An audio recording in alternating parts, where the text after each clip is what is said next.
খাতুন কথা বলে বাংলাদেশের নারীদের নিয়ে। শহর থেকে গ্রাম কিংবা ঘর থেকে কর্মক্ষেত্র, সব জায়গায় নারীর শক্তির গল্পগুলো, নারীর স্বপ্নের গল্পগুলো এবং তাদের অভিজ্ঞতা, এসব নিয়ে আমরা কথা বলতে চাই এবং সেই সাথে আলোচনা করতে চাই কিছু প্রাসঙ্গিক বিষয়াদি নিয়েও। এবং আজকের এই খাতুনে আপনাদেরকে স্বাগত জানাচ্ছি। আজকে আমরা কথা বলবো গণপরিবহনে নারীর নিরাপত্তা নিয়ে। অতিথি হিসাবে এসেছেন তৃষিয়া নাশতারান, যিনি একজন নারীবাদী সংগঠক এবং ফিউচারিস্ট। স্বাগত তৃষিয়া আপনাকে। ধন্যবাদ আমাকে আমন্ত্রণ জানানোর জন্য।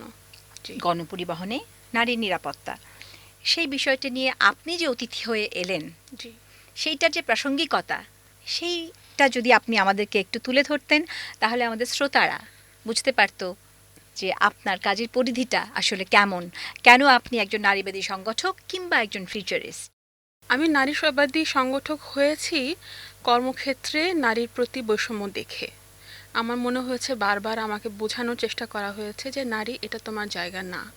তো নারীর জায়গা যে আসলে কোথায়, ওটা খুঁজতে গিয়ে, ওই ক্রোধ প্রকাশ করতে গিয়েই আমার সাংগঠনিক কর্মকাণ্ড, এবং এটার ধারাবাহিকতায় আমি পড়ালেখা করতে যাই স্ট্র্যাটেজিক ফোরসাইট অ্যান্ড ইনোভেশনে। সেটার সূত্রে আমি ফিউচারিস্ট। তো আমার পড়ালেখার সময় যে গবেষণা আমি করেছি, সেই গবেষণার একটা উল্লেখযোগ্য অংশ জুড়ে ছিল জনপরিসর এবং ব্যক্তিগত পরিসরের যে পার্থক্য এবং এর দ্বন্দ্ব থেকে যে একটা বিকল্প জায়গার অবকাশ তৈরি হয় সেটা নিয়ে। তো সেটার প্রাসঙ্গিকতাতেই মনে হয় আমরা গণপরিবহনে নারীর বাস্তবতা আজকে কোথায় এবং কোনখানে আমরা নারীকে ভবিষ্যতে দেখতে পারি, এটা নিয়ে আমরা আলাপ করতে পারি। ঠিক আছে, তাহলে যে বিকল্প পথ আমরা খুঁজছি, সেই বিকল্প পথের সন্ধানে যাওয়ার আগে আমরা বর্তমান পরিস্থিতিটাকে যদি একটু বুঝতে চাই, যে গণপরিবহনে নারীর নিরাপত্তাটা আসলে কেন বারবার হুমকির সামনে থাকে। প্রথমে তো আমি বলবো যে এটা স্বীকার করে নেওয়া খুব জরুরি যে গণপরিবহনে নিরাপত্তার ঘাটতি আছে। বিশেষ করে নারীর জন্য গণপরিবহন সবসময় যে নারী বান্ধব সেটা না।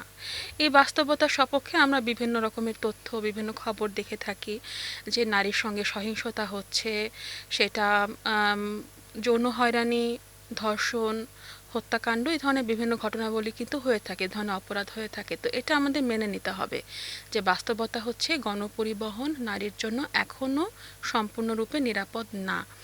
এখন এইটা মেনে নেবার পরে যদি আমরা কারণ খুঁজতে যাই, কারণ কিন্তু অনেককে জিজ্ঞেস করলে অনেক ধরনের কারণ আমরা খুঁজে পেতে পারি। আমি আমার কাজের সূত্রে, যেহেতু আমার সংগঠনের সূত্রে আমি অনেক নারীর সঙ্গে কথা বলার সুযোগ পাই, তাদের গল্পগুলো শোনার সুযোগ পাই এবং সেই সঙ্গে গবেষণার সূত্রে তথ্যপত্রগুলো আমরা দেখতে পাই। ওখান থেকে আমার যেটা ধারণা হয় যে বাংলাদেশ কিন্তু জেন্ডারের সমতায় ভীষণ ভালো করছে অনেক বছর ধরে। পরিসংখ্যান এই কথা বলে যে কয়েক দশক ধরে বাংলাদেশ কিন্তু দক্ষিণ এশিয়ায় জেন্ডার ইকুয়ালিটিতে একদম 1 নম্বর। এটা শুনে অনেকে একদম প্রথম, অনেক বছর ধরে।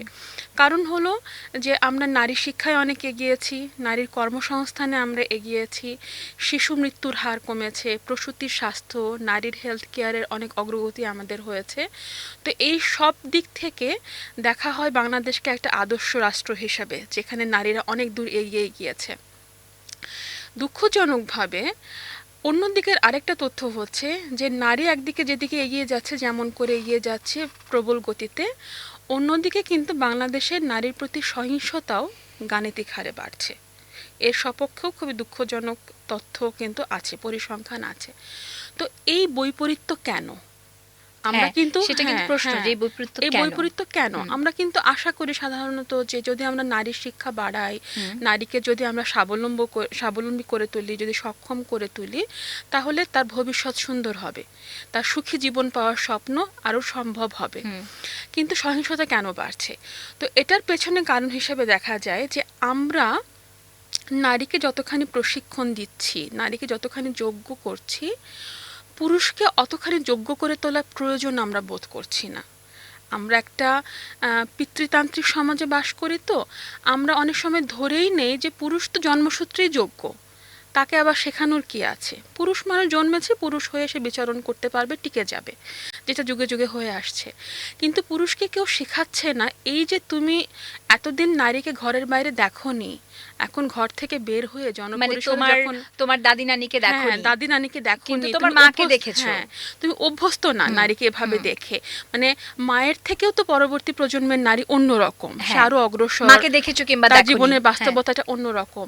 তো এই অনভ্যস্ত চোখে যখন সে একজন নারীকে দেখে যে দিন নাই রাত নাই, সকাল বিকাল সন্ধ্যা ছুটে বেড়াচ্ছে, পাবলিক বাসে ওঠার জন্য হুম, ঝুলে ঝুলে লড়াই করছে, বা কর্মক্ষেত্রে বেতনের জন্য বসের সঙ্গে ঝগড়া করছে, এই জিনিসটা যে দেখে অভ্যস্ত না পুরুষ, এবং এই অনভ্যস্ত চোখে যখন তার অস্বস্তিটা তৈরি হয়, সেই অস্বস্তির বহিঃপ্রকাশটা আসলে কিভাবে নিয়ন্ত্রণ করতে হবে কিংবা প্রশ্ন কিভাবে করতে হবে, সে জানে না। কিভাবে নিজেকে প্রশিক্ষিত করতে হবে যে হুম, এই নতুন বাস্তবতার সাথে আমাকে কিন্তু খাপ খাইয়ে নিতে হবে, ওই সংকটটার কারণে, এটার অনুপস্থিতির কারণে যে একটা সংঘর্ষ তৈরি হয়, চিন্তার জগতে যে সংঘর্ষ তৈরি হয়, ওখান থেকে দেখা যায় যে অপরাধগুলো তৈরি হচ্ছে, নিরাপত্তার ঘাটতি তৈরি হচ্ছে। কারণ অনেক, কারণ অপরাধ তো মূলত আমরা দেখি পুরুষ দ্বারাই সংগঠিত হচ্ছে।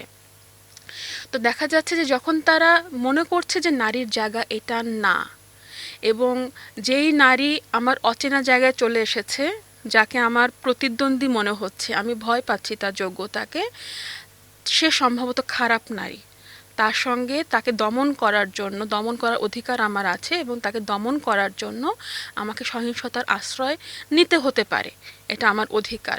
তো এই ধরনের একটা ভীষণ রকমের নারী বিদ্বেষী পুরুষতান্ত্রিক একটা চিন্তা জায়গা থেকে যখন অপ্রশিক্ষিত পুরুষের চোখ যখন ওই অস্বস্তিটা প্রকাশ করে, ওখান থেকেই নিরাপত্তার ঘাটতিটা শুরু হয় বলে ধারণা করা যেতে পারে। এই কনফ্লিক্টের জায়গাটা যদি আমরা দেখি তাহলে হয়তো আমরা উত্তরগুলো খুঁজতে চেষ্টা করতে পারি যে কেন এই বিপরীতমুখী পরিসংখ্যান আমরা দেখতে পাচ্ছি। আপনারা শুনছেন খাতুন, আর আমরা কথা বলছিলাম তৃষিয়া নাশতারানের সাথে, এবং আমাদের বিষয়বস্তু ছিল গণপরিবহনে নারীর নিরাপত্তা সংক্রান্ত আলোচনা। তো আজকে আমরা বিদায় নিচ্ছি।